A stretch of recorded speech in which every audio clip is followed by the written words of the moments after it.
भाई लोगों शुरुआत करते हैं ऑब्स गाइनी के अंदर फीटल मॉनिटरिंग से, ठीक है।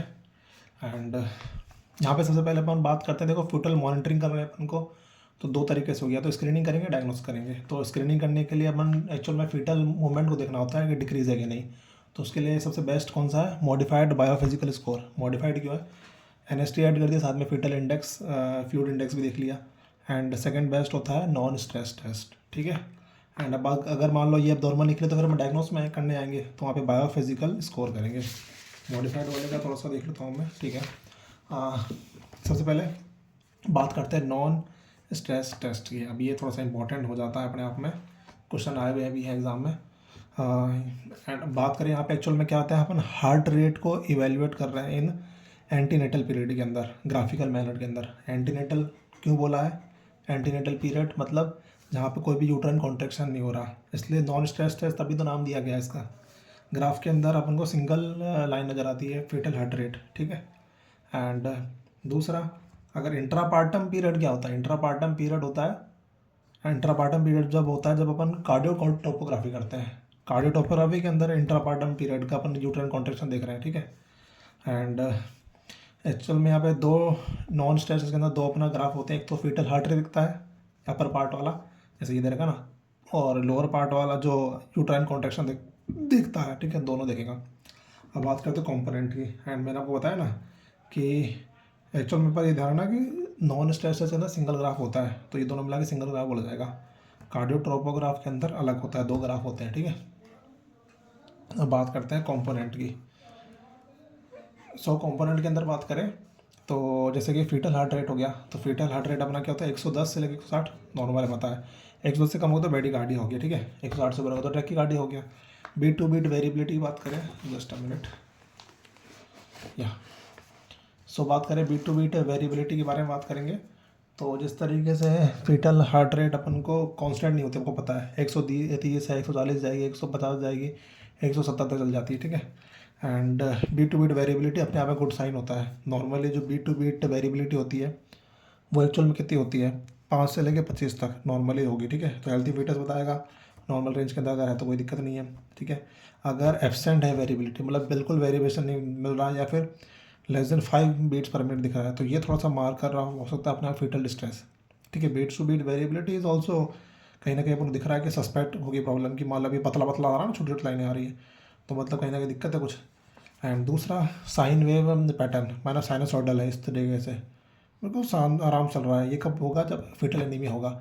एंड फीटल एनीमिया कहाँ का दिखता है, वासा प्रीविया में, twin to twin transfusion syndrome के अंदर, और RH आइसोमराइजेशन बोलते हैं ना, RH नेगेटिव वाला चल जाता है वो। एंड बात करते हैं अपन थोड़ा सा ये वासा प्रीविया की, तो आपको पता होगा ना, डायग्राम में अगर आपको समझ नहीं आती थोड़ा सा देखिए आप। जैसे वासा प्रीविया में एक्चुअल में क्या होता है कि ब्लड वेसल्स होती है ना, वो नीचे की तरफ आ जाती है। एंड मतलब प्लेसेंटा तो अलग चीज़ हो गई, ब्लड वेसल नीचे आएगी और अनएक्सपोज्ड पार्ट है टोटली, मतलब भाई बहुत रिस्क है कि ब्लड निकलने का वेसल से। तो इसमें एक्चुअल में ट्राइड भी होता है, जिसमें बोलते हैं रैप्चर ऑफ, थोड़ा दिख रहा है क्या, okay, rapture of membrane followed by painless vaginal bleeding होगी, और सडनली सीवियर फीटल डिस्ट्रेस चल जाएगा पेशेंट बच्चे को, ठीक है। कि फीटल वेसल्स है ना, वो नीचे से सपोर्ट तो मिल रहा है सर्विस के, तो साइमल्टेनियसली रैप्चर हो सकती है, ठीक है। जब मेम्ब्रेन रैप्चर हो गई तब तो ये दिक्कत में हो सकती है बात अपने आप में, ठीक है। आते हैं वापस इधर, एक मिनट, ओके। ये मैंने आपको बताया। इसके अलावा वैसा प्रीवियस हो गया, इसके अलावा 22 ट्रांसफ्यूजन रिएक्शन और RH इम्यूनाइजेशन। तो मैनेजमेंट क्या है भैया, तो मैंने कहा बहुत सीरियस कंडीशन हो गई तो इसलिए इमीडिएटली टर्मिनेशन प्रेगनेंसी करेंगे या फिर इमरजेंसी सेक्शन करेंगे, ठीक है। तो ये थोड़ा सा बताया मैंने। अब आते हैं अपन एक और जो इम्पोर्टेंट कॉम्पोनेंट होता है ना, अपन ने दो चीज़ देख ली कॉम्पोनेंट के अंदर। एक तो अपन ने देखा फीटल हार्ट रेट देखा, दूसरा अपन ने देखा बीट टू बीट वेरिएबिलिटी। अब देखेंगे अपन यहाँ पे फीटल हार्ट रेट एक्सेलरेशन, ठीक है। ये आप दिख रहा है ना, कोई दिक्कत तो ना है कुछ, do I need to zoom it, ठीक है। फीटल हार्ट रेट एक्सेलरेशन देखेंगे तो मतलब एक्सेलरेट भी करती है फीटल हार्ट रेट। अगर फीटल मूवमेंट ऑकर हुआ तो फीटल हार्ट रेट अपना 15 बीट्स पर मिनट से हो जाएगा 15 सेकंड के अंदर, ठीक है। तो मतलब फीटल हार्ट रेट एक्सेलरेट कर रही है, तो ये हेल्थी फीटस बताने वाली है, ठीक है। And most important component NST का ये हो गया फीटल हार्ट एक्सेलरेशन, क्योंकि मैंने फीटल मूवमेंट से बता रहा है, मैंने आपको पहले भी बताया था ये चीज़ इंपॉर्टेंट होती है, ठीक है। एंड एक बात ध्यान रखना, अगर फीमेल पेशेंट है जिसके अंदर फीटल मूवमेंट कम हो रखा है तो अपन हैंड टू हैंड फिर मॉडिफाइड बीपीएस में जाएंगे या फिर एनएसटी देखेंगे, ठीक है। ये चीज़ है मॉडिफाइड बीपीएस, बताइए मैंने बताया था आपको। आप बेसिक चल में क्या कैसे किसको टेस्ट कैसे करते हैं, लेफ्ट लेटर पोजिशन में लेंगे, ठीक है। एंड और उसके बाद में सेंसर वगैरह लगे रहते हैं इसके अंदर, तो अपन को 20 मिनट तक परफॉर्म करना है। ये एक्चुअल में पी वाई क्यू क्वेश्चन है, ठीक है, आया हुआ है नीट वगैरह में। और फीटल मूवमेंट नोट करते हैं, मदर को अपन को बोलते हैं कि पुश करो बटन जब भी उसको एक मूवमेंट फील हो, तो अगर एरो ऊपर साइड हो ना वो सीटीजी के अंदर वो दिखा इंडिकेट कर देगा। अब मान लो एग्जांपल के तौर पे 20 मिनट के पीरियड के अंदर आपको देखने को मिल रहा है कि 2 से ज़्यादा या 2 एक्सेलरेशन देखने को मिल रहा है, तो मतलब एनएसटी रिएक्टिव है, नॉन स्ट्रेसेस, वो मतलब फीटल हेल्थी है, घर भेज दो, मस्त खाओ पियो सो। बट अगर मान लेने का है बिडू कि लेस देन अगर 2 एक्सेलरेशन दिख रहा है तो ये पी वाई क्यों आया, भाई 2 एक्सेलरेशन आ रहा है तो अपन क्या करेंगे, तो अगले 40 मिनट भी वेट अगले रिपीट करेंगे अनदर 20 मिनट, ठीक है। और अगर टोटल अब 40 मिनट हो गया, 40 मिनट के अंदर लेस देन 2 एक्सेलरेशन आ रहा है तो फिर भाई अपन को एनएसटी कराना है कंफर्म करने के लिए। उसके बाद अपन देखेंगे भाई नॉन रिएक्टिव सिटी उसके बाद नॉन रिएक्टिव साइटोटोपोग्राफी भी आ गया, तो उसका मतलब भाई बायो फिजिकल स्कोर करेंगे जो कि डायग्नोस्टिक है। स्क्रीनिंग आपने करके देख ली, ठीक है, 2 एक्सेलरेशन का हमारा नॉन रिएक्टिव मिल गया सिटी जी यहाँ पे आपको, और एनएसटी अपने करके देखिए, तो उसके बाद अपन बायोफिजिकल स्कोर के थ्रू कंफर्म कर लेंगे, ठीक है। अब आते हैं यहाँ पे थोड़ा सा मॉडिफाइड बायोफिजिकल स्कोर पे। अब ये वाला मॉडिफाइड वाला अपने पढ़ा था ना कि दोनों इसमें बेस्ट ये होता है, दोनों यूजफुल हो गया एनएसटी और एएफआई। तो कैसे देखते हैं, तो सबसे पहले एनएसटी आपको हमेशा बताएगा एक्यूट डिस्ट्रेस है कि नहीं, एएफआई लॉन्ग टर्म में बताएगा, जो इम्यूनिटी फीटल इंडेक्स है आपको पता ही होगा यार, वो तो लंबे टाइम की ब्रेस का कोड होता है। और कोई पैरामीटर एबनॉर्मल है तो बायोफिजिकल स्कोर करेंगे, ठीक है अपन। और मैंने बताया ना डायग्नोस्टिक है, इसलिए एनएसटी हमेशा हाई रिस्क प्रेगनेंसी के अंदर करता है जिसके अंदर 32 वीक से अभाव है, ठीक है। हाई रिस्क प्रेगनेंसी मतलब डायबिटीज़ हो या फिर पीआईएच हो, पीआईएच क्या था, पोस्टमार्टम इंट्रा हाइपरटेंशन, हाँ प्रेगनेंसी इंड्यूस हाइपरटेंशन, तो ये ट्वाइस वीकली करना पड़ता है फिर तो अपन को, ठीक है। अगर अपन नॉर्मल का बोलेंगे कि भाई जब ना औरत रेस्ट की पोजीशन के अंदर है एंड 2 के आसपास घंटे के अंदर 10 हो रहा है, और अगर एक्टिविटी करी तो 12 घंटे में 10 कर रहा है तो नॉर्मल है। इससे कम होगा तो फीटल मूवमेंट आपको कम है बोलेंगे अपन, ठीक है।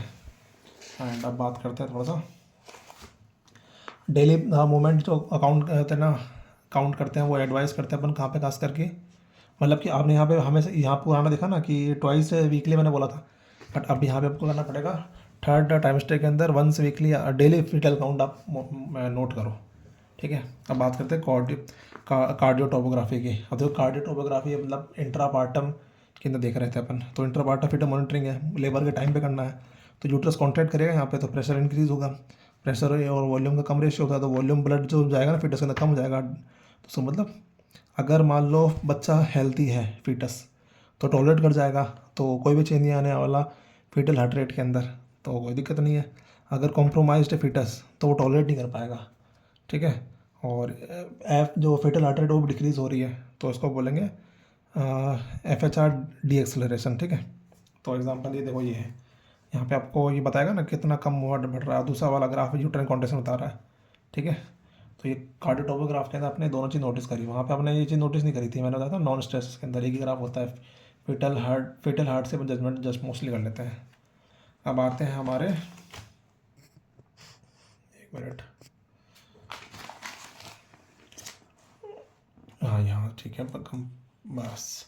अब देखो यहाँ पे टाइप ऑफ डिस्ट्रेस की, तो टाइप ऑफ डिस्ट्रेस के अंदर टाइप ऑफ डिस्क एक्सेलरेशन, तो अपने अलग अलग टाइप के होते हैं, early deceleration, late deceleration, इसके अलावा अगले पेज पे वेरिएबल डी एक्सेलरेशन। तो देखो काउंटर, अब इसमें एक्चुअल में क्या होता है अपन थोड़ा सा सिस्टमेटिक समझे तो भाई मैंने बताया ना एनएसटी के अंदर सिंगल ग्राफ होता है, यहाँ पे इसी लाइनिंग की तरह होती है, कार्डियोटोपोग्राफ में दो ग्राफ होता है एनएसटी, और एक तो दूसरा ये भी होता है।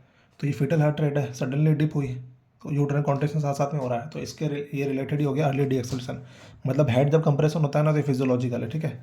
तो इसमें क्या होगा, जो डिप की शुरुआत होगी ना वो अपना यूट्राइन कॉन्ट्रैक्शन मतलब लगातार पैरेलली होती है, मतलब ऑन साइड साथ में। तो देखो ये फीटल हार्ट रेट यहाँ डिप हुई ना फीटल हार्ट रेट, पेन की निप ले लेता हूँ बढ़िया रहेगा।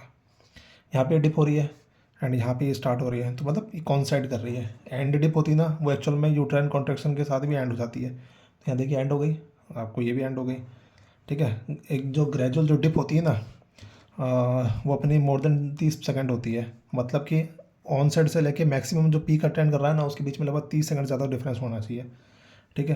तो अगर मान लो ये वेरी ग्रेजुअल है, काफ़ी ज़्यादा चीज़ हो गई है, तो सिंपली यहाँ पे अगर अर्ली डी एक्सलेशन कोई दिक्कत नहीं है, वेट एंड वॉच करेंगे, कोई पैनिक होने की जरूरत नहीं है। बच्चे को बोल देना, माता जी को समझा देना, बच्चे को यही बोलो कि माता जी को समझा देना, ठीक है। ठीक है, बीपी गिर रहा है कोई दिक्कत नहीं, बट ग्रेजुअल है चीज़। अब बात करते हैं सेकंड वाला के अंदर, जहाँ पे एक्चुअल में क्या होता है। Oh man, I need to hide this.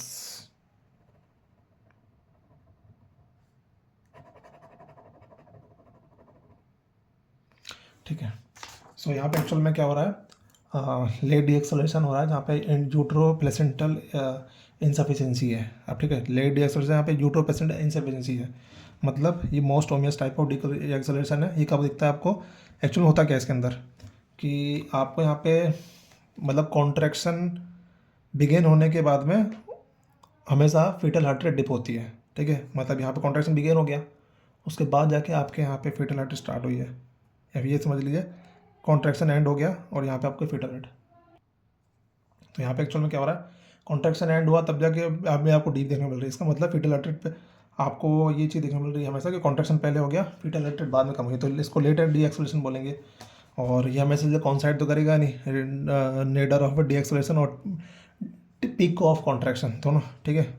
और डिप हमेशा लेटर देखने को मिलेगा पीक कॉन्ट्रैक्शन, क्योंकि हर एक इवेंट मतलब कि फीटल हार्ट रेट के अंदर लेट हो रहा है इवेंट शुरुआत में, ठीक है। तो ये चीज़ यहाँ पे मेंशन कर रखी थी।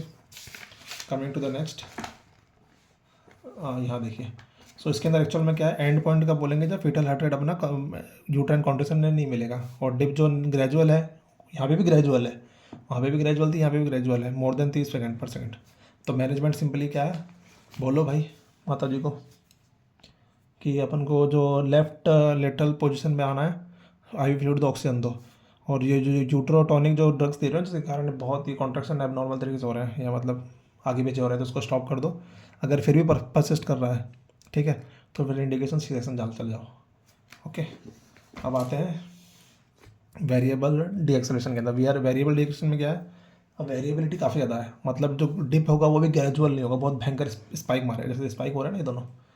तो यहाँ पे एक्चुअल में क्या कॉर्ड कंप्रेशन हो रहा है, तो कोई फिक्स पैटर्न नहीं होगा foetal heart rate uterine contraction का। डिप सडनली होगी, मतलब लेस देन 30 सेकंड के अंदर। मैनेजमेंट क्या है, मदर को अपन हेड को लोअर पोजीशन पे लेके आओ, मदर हेड को लोअर पोजीशन पे लेके आओगे ना, तो ऑब्वियस बात है प्रेशर रिलीज होगा कॉर्ड पे, ठीक है। और डायग्राम देख लीजिए, डिप आ रहा है ना फीटल हार्ट रेट में। तो अपन को यहाँ पे एक्चुअल में क्या कॉर्ड प्रोलैप्स देखना है, तो ये वेजाइनली अपन पर वेजाइनल एग्जामिनेशन करके देख सकते हैं, ठीक है। आई फ्लूइड देखेंगे और देंगे अपन, और अम्यूनो इन्फ्यूजन देंगे। अगर फिर भी परसिस्ट कर रहा है तो मतलब ये वेरिएबल डिक्सेशन परसिस्ट कर रहा है, तो भाई इमीडिएटली सी सेक्शन की तरफ जाना पड़ेगा। समझ में आ गया ना क्या बताया मैंने। अब बात करते हैं थोड़ा सा classical classification of C T G tracing की। अभी थोड़ा सा सी जी ट्रेसिंग का क्लासिफिकेशन इंपॉर्टेंट है। देखो, एक कैटेगरी 1 दे रखा है जो कि नॉर्मल है, कैटेगरी 3 दे रखा है जो कि दिक्कत वाली है, इसके बीच में कैटेगरी 2 होती है, मतलब इनके अलावा जो भी कुछ कंडीशन होगी वो मतलब बिटवीन सेकंड में आ जाएगी। अब बात करते हैं थोड़ा सा, एक मिनट,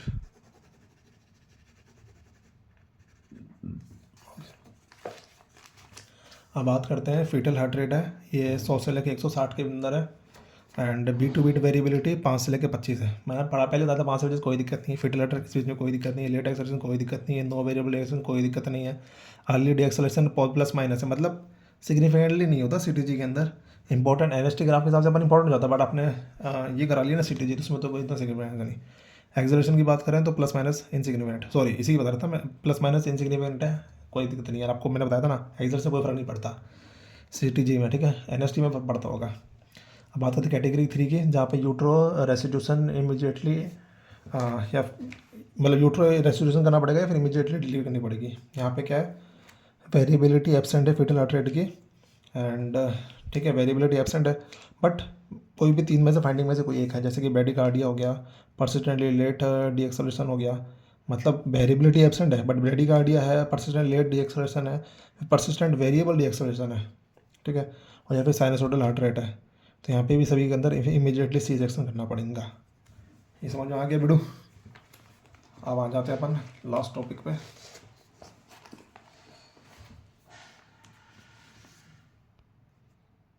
कोई दिक्कत होगा ना।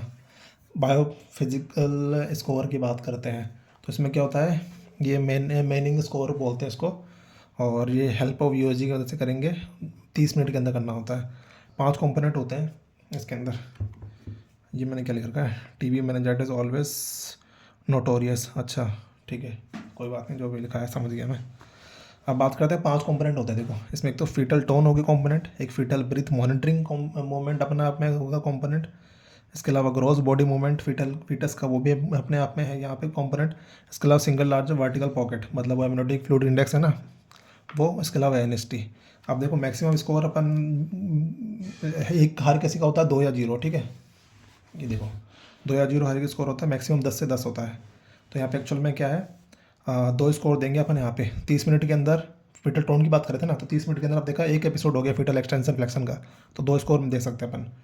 फीटल ब्रीथ मूवमेंट के अंदर अगर मोर देन 1 ब्रीथ मूवमेंट देखने को मिल रहा है 30 सेकंड के अंदर, ठीक है, ब्रीथिंग मूवमेंट होते हुए। ग्रॉस बॉडी मूवमेंट के अंदर मोर देन 3 बॉडी मूवमेंट होते देखने को मिल रहे हैं, या 3 से ज़्यादा। सिंगल के अंदर मोर देन 2 वर्टिकल पॉकेट आपको देखने को मिल रहे हैं। आईएनएसटी में जब रिएक्टिव है, तो ये सारे कंपोनेंट अपन को मैक्सिमम 10 स्कोर दे सकते हैं।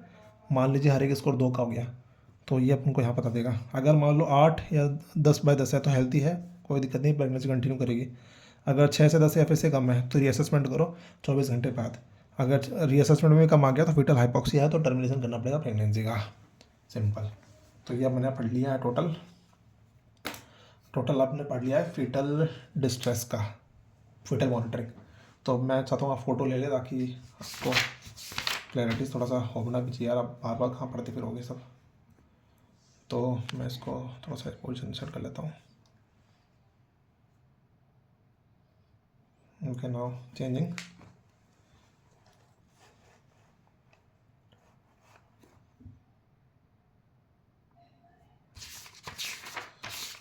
चेंजिंग।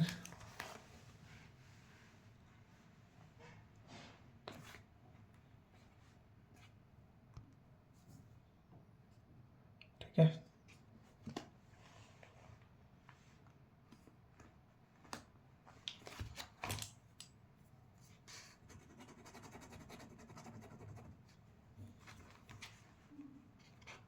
ठीक है।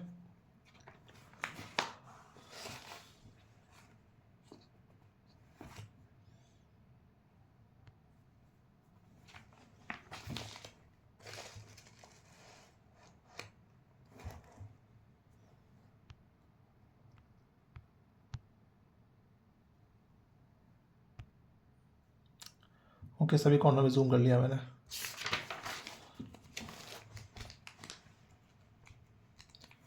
ये मुझे अभी ऑल ऑफ सडन क्लिक किया चीज़, ये why not I should do this. Okay,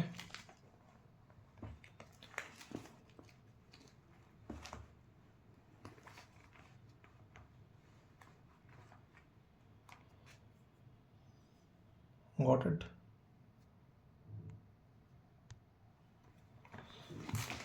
coming to the last part.